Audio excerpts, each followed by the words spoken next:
চট্টগ্রাম বন্দরের কারশেডে গত 7 মাসের বেশি সময় ধরে পড়ে থাকা এমপি কোটার এসব গাড়ি এমনিতেই সাধারণের ব্যবহারের অনুমতি নেই, তাই কিনে নিয়ে ব্যবহারের পরিকল্পনা নিয়েছে চট্টগ্রাম বন্দর কর্তৃপক্ষ।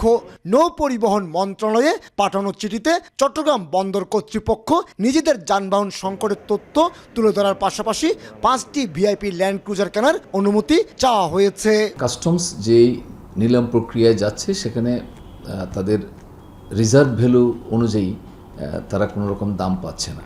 আমরা প্রস্তাব দিয়েছি যে কাস্টমসের রিজার্ভ ভ্যালুতে আমরা 5টা গাড়ি কিনতে আগ্রহী। প্রতিটি গাড়ি রিজার্ভ মূল্য 9,67 লাখ টাকা নির্ধারণ করে 24টি গাড়ি নিলামে বিক্রির চেষ্টা চালিয়েছিল চট্টগ্রাম কাস্টম হাউস, কিন্তু প্রথম নিলামে গাড়ির সর্বোচ্চ মূল্য 3,10 লাখ টাকা উঠল। রিজার্ভ মূল্যের 60% না হয় কোনো গাড়ি বিক্রি সম্ভব হয়নি।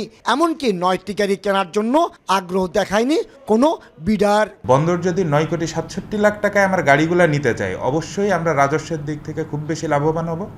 সরকার রাজস্ব অনেক বেশি পাবে, কারণ 60% আমার কিন্তু কাভার করে নাই, সেখানে বন্দর 100% রিজার্ভ ভ্যালুতে আমার গাড়িগুলো নিতে যাচ্ছে। মন্ত্রণালয় থেকে অনুমতি পেল গাড়ি কিনতে গেলে বন্দরকে আইনি জটিলতায় পড়তে হবে বলে মনে করেন বিডার নেতারা। বিশেষ করে এমপি কোটার গাড়িগুলো নিলাম ক্যাটালগভুক্ত হওয়ায় নিলামে অংশ নিয়ে সর্বোচ্চ দরদাতা হিসেবে গাড়ি কিনতে হবে বন্দরকে।